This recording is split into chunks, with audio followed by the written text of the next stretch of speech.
देखिए आज का जो क्लास है वो तो LCM SCF पे ही होना चाहिए और वही होगा ही। LCM SCF हम लोग पढ़े हैं और कुछ बचा हुआ जो पढ़ना है, लेकिन बोर्ड पे एक सवाल हम लिखे हैं टाइम एंड वर्क का, और ये सवाल बता देते हैं, उसके बाद फिर हम लोग LCM और SCF पे चले आएंगे। तो आप लोग सोचते होंगे कि सर LCM और SCF पढ़ा रहे थे, बीच में टाइम एंड वर्क का एक सवाल कैसे आ गया। तो यह जो सवाल है, मेरा एक भाई है, तैयारी ही करता है कंपटीशन का, वही मेरे व्हाट्सएप पर भेजा था और बोला वो भैया कि इसको बता दो कैसे सॉल्व करेंगे, ठीक ना। तो जैसे वो सवाल भेजा, हम सवाल देखे थोड़ा देर के बाद, तो पूरा सवाल पढ़े और उसको हम बोले कि भाई इसका आंसर होगा डी नंबर, इसका आंसर होगा डी फॉर डॉग। तो वो हमको बोला कि भैया कैसे डी आंसर होगा, इसका क्या ट्रिक है। तो ट्रिक का नाम सुनकर तो हमको गुस्सा ही आ जाता है। हम उसको बोले कोई ट्रिक नहीं है, तो बोला कोई लॉन्ग प्रोसेस। हम बोले ठीक है, थोड़ा वेट करो, जब हम नेक्स्ट वीडियो बनाएंगे तो तुम्हारा यही सवाल हम जो है ना सॉल्व करेंगे, और ये सवाल सॉल्व करेंगे, उसके बाद हम आगे बढ़ेंगे। ये सवाल अगर हम सॉल्व करेंगे तो जो भी लोग हमसे जुड़े हैं उनको भी कुछ लाभ होगा, वो भी आखिर देखेंगे, क्योंकि स्टूडेंट सब तो पढ़ते हैं, टाइम एंड वर्क भी बहुत सारे लोग पढ़े होंगे। तो आखिर कैसे बनाएंगे कि हम देखे सवाल तो हमें बनाना बड़ा हैप्पी है स्टूडेंट समाज के लिए। हम सवाल देखे, हमको लगा डी आंसर है, अब हमको याद तो नहीं था, ये भी सवाल हम देखे तो नहीं थे, लेकिन हम डी आंसर बोल दिए। तो कैसे बोल दिए, वो आप लोग भी बोल सकते हैं, नहीं आप लोग भी देखेंगे आंसर कह देंगे। तो कैसे, उसके लिए वही कॉन्सेप्ट वाली बात जो हम बार बार जोड़ देते हैं कि कॉन्सेप्ट आपका क्लियर रहना चाहिए और कैलकुलेशन पे पकड़ होना चाहिए, ठीक ना। ये दो चीज जिस दिन आ जाएगा उस दिन आपको परेशानी नहीं होगा। ऐसे भी टाइम एंड वर्क सब तो हमको लगता है बहुत इजी चैप्टर है, वो चैप्टर अभी हम आपको नहीं पढ़ा है, थोड़ा समय लगेगा, पढ़ाएंगे तो देखिएगा कितना आसान है। चलिए फिलहाल ये सवाल हम लोग देख लेते हैं, हम बताते हैं, आप मेरा बताने का तौर तरीका देखिए, समझिए, सिंपल है। तो चलिए अगर हम आराम से पढ़ देते हैं, पहले सुन लीजिए। कहता है A और B एक कार्य को 12 दिनों में पूरा कर सकते हैं। क्या है, A और B एक कार्य को 12 दिनों में पूरा कर सकते हैं। मतलब कि A और B दोनों मिलकर अगर काम शुरू से अंत तक करेगा तो 12 दिन में फाइनल कर देगा, यही मतलब हुआ। A और B दोनों मिलकर अगर काम करेगा तो 12 दिन में फाइनल। आगे देखिए, हालांकि A ने अकेले कार्य करते हुए कार्य का 1/5 भाग पूरा किया। क्या दिया है, काम हुआ कैसे, A ने अकेले कार्य करते हुए कार्य का 1/5 भाग पूरा किया और कार्य छोड़ दिया। नहीं, यानी कि काम का शुरुआत A किया, A 1/5 काम किया, 1/5 भाग, टोटल काम 1 माना जाता है, ये पता होना चाहिए। 1/5 भाग काम किया, फिर काम छोड़ दिया। तो A जो है 1/5 भाग काम क्या दिन में किया, यह मेंशन किया हुआ नहीं है। फिर चलिए, तो A चला गया, 1/5 काम किया, A निकल गया। फिर B का ज्वाइनिंग हुआ, कह रहा आगे, फिर B ने अकेले कार्य करना शुरू किया, फिर B आ गया, B अकेले शुरू किया, शेष कार्य को पूरा किया, यानी B जो है फिर शेष काम को फाइनल किया। कार्य को पूरा करने के लिए कुल 22 दिन लगे, मतलब इस कंडीशन में जो काम हुआ तो पूरा 22 दिन लगा, 22 डेज में काम फाइनल हो गया इस कंडीशन में। अब फिर आगे देखिए, यदि B, A से अधिक कुशल है, बड़ा बढ़िया चीज है, यही तो आंसर देगा। यदि B A से अधिक कुशल है, अब देखिए इसका क्या मतलब हुआ, B A से अधिक कुशल है, यही आंसर देगा आपको। तो बी ए से अधिक कुशल है, इसका मतलब क्या हुआ कि बी का क्षमता ए से अधिक है, बी का कैपेसिटी ए से अधिक है। अब स्वाभाविक बात है, बी का कैपेसिटी अगर ए से अधिक है, कोई सेम वर्क करने में ए को जितना समय लगेगा उससे कम समय लगना चाहिए बी को, कि नहीं लगना चाहिए। अब मान लीजिए कि हम भी बाइक चलाते हैं और आप भी बाइक चलाते हैं, मेरा बाइक चलाने का जो स्पीड है उससे डायरेक्ट डबल स्पीड है आपका। सपोज कि मेरा मान लीजिए 40 km/h का स्पीड है, आपका 80 km/h का स्पीड है, तो हमसे ताकत तो आपका दुगुना है बाइक चलाने के मामले में, क्षमता जिसको कैपेसिटी कहते हैं। तो यदि हमसे कैपेसिटी आपको दुगुना है तो कोई फिक्स डिस्टेंस जो है उसको तय करने में हमको जितना समय लगेगा उससे आधा समय आपको लगेगा। सीधा गणित है, प्रैक्टिकल चीज है, क्योंकि हमसे तेज है ना आप जी। अगर हमसे दुगुना रफ्तार है आपका बाइक चलाने का, तो कोई भी दूरी को तय करने में हमको अगर 1 घंटा लगेगा तो आपको आधा घंटा लगेगा। हमको अगर आधा घंटा लगेगा यानी कि 30 मिनट, तो आपको 15 मिनट लगेगा।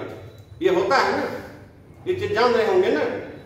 तो वही बात यहाँ है कि बी ए से अधिक कुशल है, यानी कि बी को जो समय लगेगा वह ए के समय से कम होगा, चाहे जितना दिन कम रहे लेकिन कम होगा।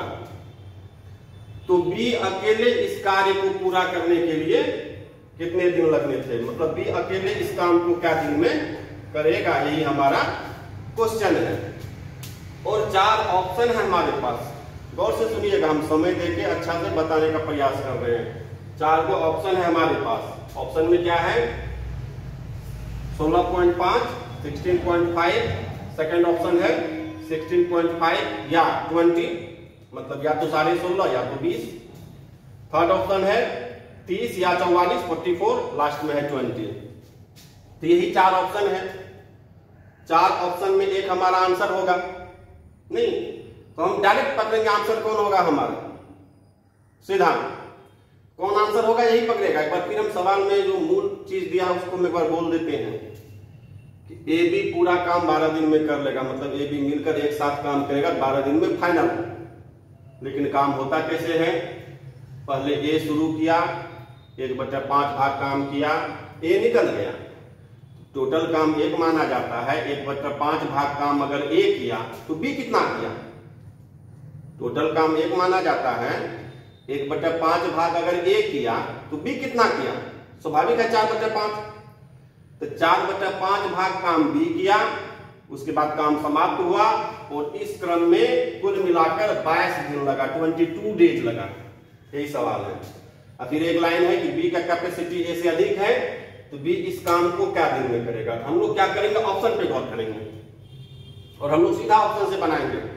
नहीं तो कैसे बनाएंगे, तो देखिए जब भी हम लोग सवाल को सीधा ऑप्शन से अटैक करते हैं तो ऑप्शन पे नजर रहना चाहिए और जो सबसे आसान ऑप्शन है उसी पे पहले अटैक करते हैं।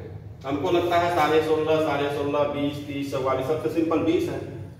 20 पहले चेक कीजिए, 20 पे अटैक कीजिए और ये होता है। तो देखिए हम कह रहे हैं, आप समझिए, डी नंबर ऑप्शन के हिसाब से बी मान लीजिए करेगा 20 दिन। अब देखिए बी करेगा 20 दिन, लेकिन दोनों मिलाकर क्या दिन में करता है, 12 दिन में। अगर हम ए का निकालना चाहें तो क्या करेंगे, 1/12 माइनस 1/20, तो 5 और 3 2 बटा क्या होगा बताइए आप लोग, 12 60 होगा जी। 12 पंचे 60, 20 तिया 60, तो 2/30 यानी कि ये हो जाएगा 30 दिन। नहीं अब कैसे होता है तो थोड़ा बहुत पता रहना चाहिए, क्योंकि हम पढ़ाए नहीं है उतना समय नहीं देंगे, जब पढ़ाएंगे तब डिटेल करेंगे। क्योंकि ऐसे नॉर्मली होता क्या है कि एक दिन का वर्क लेते हैं, नहीं उसको डायरेक्ट रिवर्स करते हैं, टोटल निकलता है। जैसे ए बी मिलाकर 12 दिन में एक काम करता है ना, एक दिन में कितना करेगा, 1/12, 1/12 काम ए बी मिलाकर एक दिन में करेगा। अब बी एक दिन में करेगा 1/20, इसको माइनस करेंगे तो होगा 1/30, 1/30 को रिवर्स करेंगे तो 30 दिन। अब यहाँ एक चीज देखिए, बी किया 20 दिन में, ए किया 30 दिन में। हम बोले थे कि बी को ए से कम समय लगना चाहिए, क्योंकि क्वेश्चन में लिखा है स्पष्ट। नहीं तो बी को 20 दिन लगा तो ए को 30 दिन लगा, तो बी का समय 20 ए से कम है ना। अब आइए काम हुआ है कैसे, ए 1/5 काम किया है, तो गौर कीजिए 1/5 है ना, ये जो है 1/5 भाग किया। ए को पूरा काम करने में लगता है 30 दिन। ए को पूरा काम करने में, पूरा काम मतलब एक काम करने में लगता है 30 दिन। 1/5 काम करने में क्या दिन लगेगा? तो स्वाभाविक है 6 दिन। पूरा एक काम करने में 30 दिन, 1/5 काम करने में क्या दिन? तो 6 दिन। ये फाइनल। अब आया बी, काम कितना बचल है बी के लिए? 4/5। तो बी को देखिए, बी पूरा काम करता है 20 दिन में। बी पूरा काम करता है 20 दिन में, तो 4/5 काम क्या दिन में करेगा? तो 20 को 4/5 से गुना करेंगे तो 16 दिन। तो 6-16 क्या होता है? 22 दिन में काम फाइनल होता है। कहां भाग गया?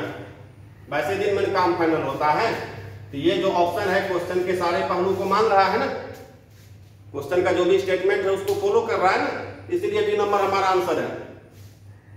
अभी हम बता, हो सकता है 5 मिनट 10 मिनट लग गया हमको, क्योंकि कितना सारा लंबा लंबा डायलॉग देना पड़ा। लेकिन यदि हमको आएगा क्या सेकेंड में बनेगा सवाल, कहा टफ है। और जब हमको आंसर मिल गया तो हम भटकेंगे क्यों? नहीं, जब आंसर मिल गया तो हम भटकेंगे क्यों? जैसे अभी हम और चर्चा करेंगे इस सवाल पे, क्योंकि हम बोले कि एग्जामिनेशन हॉल में हम लोग नहीं बैठे हैं। तो हमारा आंसर हो गया कि ये तो कंफर्म। आप देख रहे हैं।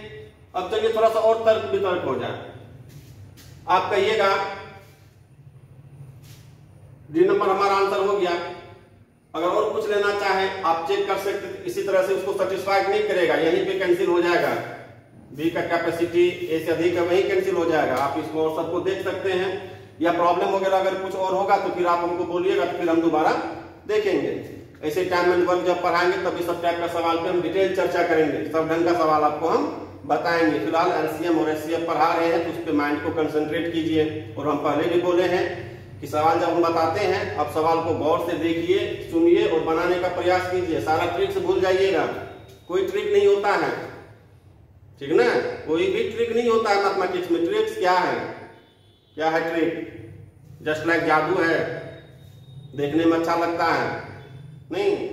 एक बार हम लोग भी जब हाई स्कूल में पढ़ते थे अंडर मैट्रिक, तो स्कूल में आता था, अभी कभी कभी अभी भी आता होगा। एक बार जादूगर आया था, हम लोग सभी 9th या 10th में थे, नीचे में बैठ के देख रहे थे, बड़ा मजा आ रहा था। बच्चा आदमी वो क्या करता था, कागज खाता था, ब्लेड निकालता था, नहीं और क्या क्या सब ढेर सारा कारनामा किया। एक बार क्या किया, वो अपने हाथ में हथकड़ी पहना, दौड़े दौड़े आया हम लोग के ग्रुप में, मतलब स्टूडेंट समाज में, वो बच्चा हाथ में हथकड़ी लग गया। तुरंत कैसे लग गया पता ही नहीं चला, बच्चा आदमी अद्भुत लगा, बाप रे बाप। तो खैर उन लोग का कोई सिस्टम होता होगा नहीं, तो देखने में अच्छा लगता है, लेकिन रियल में ऐसा होता है क्या? रियल में ऐसा होता है? तो आमिर खान का कौन सा फिल्म देखे थे, जादूगर कागज खाता था, सोना निकालता था। तो ऐसा होता तो फिर से हम लोग का हिंदुस्तान सोना का चिड़िया बन जाता। तो ऐसा होता नहीं है सर। हाँ, देखने में अच्छा लगता है। हम लोग फिल्म ही देखते हैं तो फिल्म देखने में बड़ा मजा आता है। साउथ का मूवी देखिएगा, एक हीरो आता है 200-500 विलेन को, गुंडा को अकेले मार देता है, नहीं एक बार पैर से मारता है, जमीन हिलने लगता है। तो बड़ा आनंद आता है, देखने में मजा आता है कि आना भी चाहिए। लेकिन रियल में ऐसा होता है क्या? रियल में ऐसा नहीं होता है। तो वही चीज है ट्रिक। ट्रिक्स जो है देखने में अच्छा लगता है, बहुत बढ़िया लगता है, एकदम जादू की तरह, अरे बाप फटाक। लेकिन जैसे एग्जामिनेशन हॉल में बैठिएगा ना, सारा ट्रिक्स दिमाग से फेल कर जाएगा। एक भी कम थोड़ा सा क्वेश्चन का जैसे पिकअप बढ़ाएगा ना एग्जाम में, थोड़ा सा क्वेश्चन को जैसे टॉप गियर पकड़ाएगा ना, आपका माथा ही काम नहीं करेगा, तो करेंगे हम क्या? तो वहां काम क्या देगा आपको? ट्रिक्स छोड़ के जो आपका बेसिक कॉन्सेप्ट है वो काम देगा। तो कॉन्सेप्ट पे काम कीजिए, कैलकुलेशन को इंप्रूव कीजिए। कैलकुलेशन कैसे इंप्रूव होगा? तो प्रैक्टिस करने से, बनाने से। तो कैलकुलेशन को बेटर कीजिए, तो सवाल बहुत इजी वे में बनेगा। और वो जादूगर पे ध्यान मत दीजिए, ठीक ना? ठीक है, वो देखने में अच्छा लगता है, देखिए मजा आता है, लेकिन रियल में ऐसा नहीं होता, हम बार बार कहते हैं, ठीक ना? तो इसीलिए सब चीज को ध्यान दीजिए। हम पुनः जाते हैं, आपका जो अपना चैप्टर हम लोग पढ़ रहे हैं एलसीएम और एचसीएफ, ये सब चैप्टर भी हम पढ़ाएंगे, सारा चैप्टर पढ़ाएंगे। हम तो पहले भी बोले हैं, तो एलसीएम एचसीएफ पे हम जा रहे हैं, उस पर हम देख रहे हैं।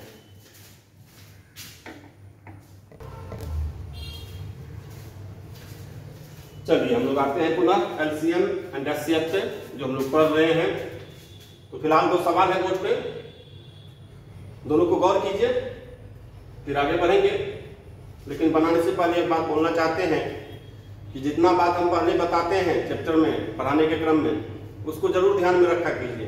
तो उसको ध्यान में रखिएगा फिर आगे दिक्कत नहीं होगा, यानी तो पिछला अगर गड़बड़ होगा फिर आगे परेशानी होगा, ठीक ना। अभी एक सवाल जो हम बताए आपको टाइम एंड वर्क का, वो आपको हो सकता है थोड़ा सा भारी लगा होगा, क्योंकि हम तो आपको नहीं पढ़ाएंगे वो चैप्टर, आप पढ़े होंगे कहीं यूट्यूब पे पढ़े होंगे या किसी शिक्षक से पढ़े होंगे, हम तो नहीं पढ़ाए हैं। तो हो सकता है मेरा सिस्टम थोड़ा सा आपको टेंशन दिया होगा, ठीक ना। लेकिन जब हम पढ़ा देंगे वो चैप्टर तो फिर वो देखिएगा कैसे होता है। फिर हम जैसे सवाल लिखे तो बोलेंगे नंबर आंसर हमको याद नहीं, हमको पता भी नहीं है किस बुक का सवाल है, ठीक ना।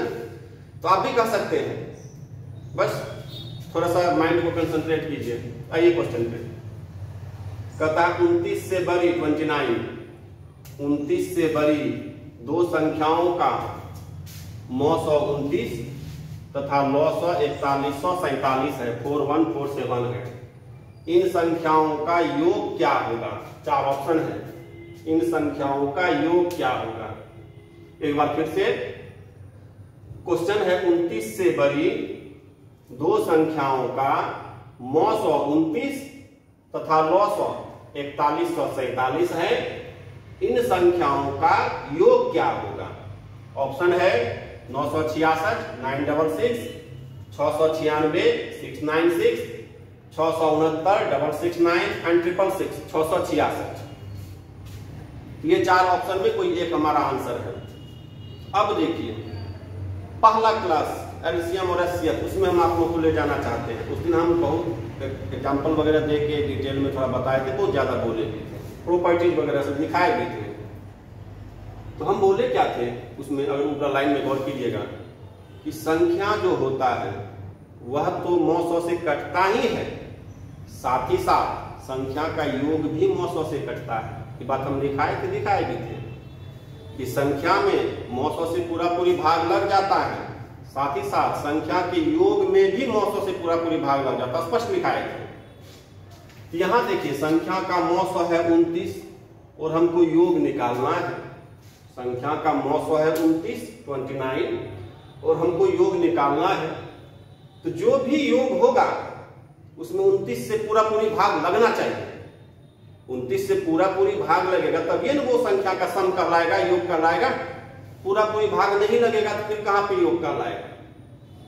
तो योग यही 4 में कोई एक है। तो यदि हम 29 से भागा देके चेक कर ले कि 29 से जो कटेगा वह आंसर के रेस में रहेगा, जो नहीं कटेगा वो आंसर के रेस से बाहर है।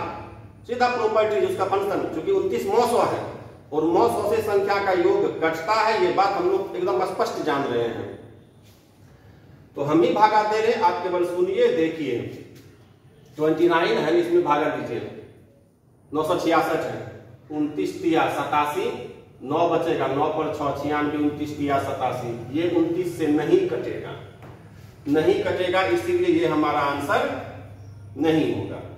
यहां आइए, 29 दूना 58, 696 है, 29 दूना 58, 11 बचा, 6 116, 29 चौके 116, यह कटेगा।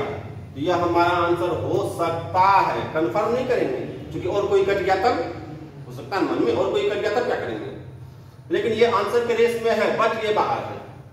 अब आइए सी पर, 669 है, 29 दूना 58, 8 पर 9 89, 29 तिया 87, ये भी कैंसिल। इसमें आइए 29 दूना 58, 8 6, ये भी नहीं कटेगा, ये भी कैंसिल। तो देखिए ए सी डी कैंसिल हो गया, बी पर जो संभावना था वो कंफर्म होगा, बी हमारा आंसर है। कितना समय लगेगा सर? और कौन सा ट्रिक बताएं हम? कौन सा ट्रिक बताएं? हम तो प्रॉपर्टीज पे गौर किए, फंक्शन पे गौर किए कि फंक्शन तो समझिए। तो बी हो गया आंसर हमारा। और ये सब सवाल टफ माना जाता है, इस बात को गौर कीजिएगा। ये सब सवाल टफ माना जाता है और ये सिंपल है, इस ढंग से हम लोग बना सकते हैं नहीं। तो भी आंसर हो गया।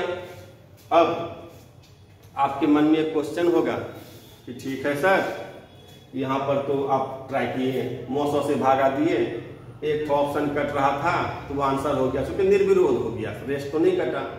लेकिन यदि एक के बदला में 2 ऑप्शन कटे, 3 कटे, कभी कभी हो सकता है 4 कटे, तो क्या करेंगे, तब क्या करेंगे, ये क्वेश्चन हो सकता है। ये है, इसमें पावर है कि नहीं। अगर एक ऑप्शन के अलावा भी ऑप्शन कटे, बी भी कटे, सी भी कटे, डी भी कटे, तो क्या करेंगे, नहीं तो क्या करेंगे, इस क्या का जवाब के लिए हम नीचे क्वेश्चन लिखे ये बना नहीं। अगर मान लीजिए एक ऑप्शन से ज्यादा कटेगा तो हम क्या करेंगे, तो उसके लिए ये जवाब। लेकिन अगर एक ही ऑप्शन कटेगा तो हमारा काम हो गया ना, मेरा ये कहने का मतलब है। जब ज्यादा कटेगा तो फिर हम बता रहे हैं, उसके लिए टेंशन नहीं लेना है। लेकिन अगर एक ही ऑप्शन कटेगा तो इस तरह से टिक मार के, और ये सब सवाल पूछता है डिफरेंट टाइप के एग्जाम में, ऐसा नहीं पूछता है। तो इस सब चीज को ध्यान में रखिए।